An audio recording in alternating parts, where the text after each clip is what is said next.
जैसा कि आप सभी को पता है कि एक भयानक बीमारी कोरोना वायरस के रूप में पूरी दुनिया के साथ साथ हिंदुस्तान में भी अपने पैर पसार चुकी है, जिसको लेकर सारे हिंदुस्तान में लॉकडाउन है और उमरी कला के अंदर भी उस लॉकडाउन का पूरा पालन किया जा रहा है। शासन प्रशासन हमारे पूरा सहयोग कर रहा है। इसके चलते हाल फिलहाल में रमजानुल मुबारक भी शुरू होने वाला है, तो शासन प्रशासन और उमरी के जो जिम्मेदार लोग हैं जिस तरह से मेहनत कर रहे हैं, रमजान के महीने में वो मेहनत खराब न जाए, उसके लिए हमारे शहर इमाम मुफ्ती साहिब साहब, चौकी इंचार्ज साहब राजेंद्र सिंह साहब हमारे यहाँ पर उपस्थित है। वो आपसे कुछ अपील करना चाहेंगे। हम सभी लोगों को उस अपील को मानना है, उस पर अमल करना है। अगर हम लोग अमल नहीं करेंगे तो इसका नुकसान हमें उठाना पड़ेगा।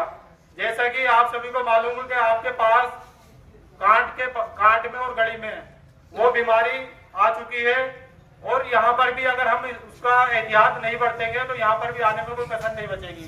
इसीलिए हम लोगों को रमजान के महीने में क्या करना है, कैसे करना है, तरावी कैसे पढ़नी, नमाज कैसे पढ़नी, किस टाइम बाहर निकलना है, हमारे चौकी इंचार्ज साहब और शहर इमाम मुफ्ती साहिब साहब आपको बताएंगे। आप उनकी बात को गौर से सुने और उस पर अमल करें और दूसरे लोगों से भी अमल कराएं।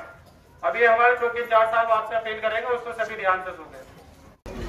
सभी उपस्थित कस्बे वासियों का मैं स्वागत करता हूं और मैं ये अपील करना चाहता हूं कि 1 महीना हो गया, आज 22 तारीख से ही लगभग जनता कर्फ्यू लागू हुआ था। जिस तरह से आप कस्बे के लोगों ने इसमें इस महामारी, वैश्विक महामारी जो है, इसमें आपने शासन प्रशासन का योगदान किया है, इसके लिए आप बधाई के पात्र हैं। और आपके क्षेत्र में, थाना क्षेत्र में ही गढ़ेर, सलेमपुर, कांट और जनपद के अगरपुर, अन्य कस्बों में भी ये बीमारी फैल चुकी है। आप लोगों के यहाँ गढ़ेर, सलेमपुर ये लोकल गांव है, बिल्कुल नजदीक ही है। आप लोगों को उन गांव वालों से दूरी बनाकर रखनी है। और 25 तारीख से रमजान पर्व शुरू होने वाला है।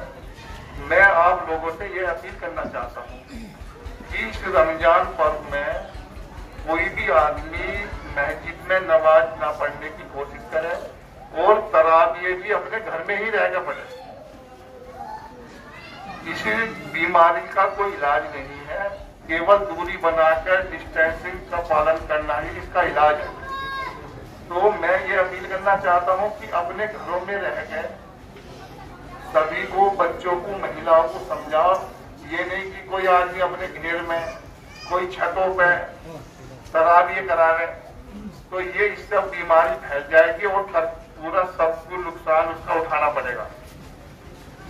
तो मैं आप लोगों से ये गुजारिश करने आया हूँ कि जिस तरह से आपने 1 महीने का समय हो गया है और अनुशासन बनाए रखा है और अपने कस्बे को इस बीमारी से बचाए रखा है, तो ये बीमारी जब भी दूर होगी। जिस तरह से आपने 1 महीने में अनुशासन और सहयोग की भावना से काम करा है, तो तभी आप लोग और आप हम भी तभी सुरक्षित हैं। धन्यवाद। हमारे शहर इमाम मुफ्ती मोहम्मद शाहिद साहब भी आपको तरावी के नमाज के बारे में किस तरह से हमें अदा करनी है वो बताएंगे और सभी लोग इसको ध्यानपूर्वक सुने। सब लोग जानते हैं कि कोरोना वायरस की बीमारी पूरी दुनिया में फैली हुई है। हमारे हिंदुस्तान में भी इसके असरात भारी मिक़दार में आ चुके हैं और हमारी बस्ती के आसपास भी इसके बीमार पाए जा रहे हैं। इसलिए इस बीमारी से बचाव की ज़रूरत है और अपनी हिफाजत की इंतहाई ज़रूरत है। हमारी शरीयत में भी इसकी इजाज़त है। एहतियात शरीयत के खिलाफ नहीं है। ये बात अलग है कि हर चीज़ अल्लाह के हुक्म से होती है, अल्लाह के फैसले से होती है, लेकिन शरीयत इस्लाम में भी अल्लाह रब्बुल आलमीन ही की तरफ से एहतियात की इजाज़त है, एहतियात का हुक्म है। इसलिए हमें बड़ी एहतियात से रहना है। रमज़ान शरीफ जो आ रहे हैं, यकीनन ये इबादत का महीना है और आखिरत के एतबार से हमारी कमाई का महीना है। और इस माना कर हमारे लिए ये रमज़ान का महीना है कि नेमत भी है कि गवर्नमेंट की तरफ से और खुद इज़्तिरारी और मजबूरी की हैसियत से हम लोग काम से अलग थलग रख दिए गए हैं, काम नहीं करेंगे।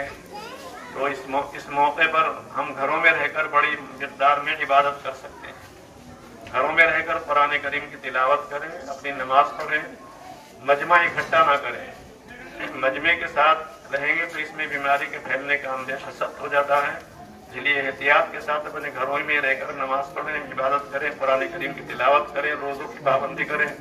खास तौर पर इस मौके पर रमजान में चूँकि अल्लाह ताला दुआएं कबूल करते हैं, इसलिए इस बीमारी से बचाव के लिए पूरे आलम, पूरी दुनिया के बचाव के लिए, अपने हिंदुस्तान के बचाव के लिए, अपने कस्बे और इलाके के बचाव के लिए भी दुआ करें। बहुत मुमकिन है अल्लाह ताला किसी की दुआ कबूल कर लें। अल्लाह ताला हम सबको अमल की तौफीक अता फरमाए।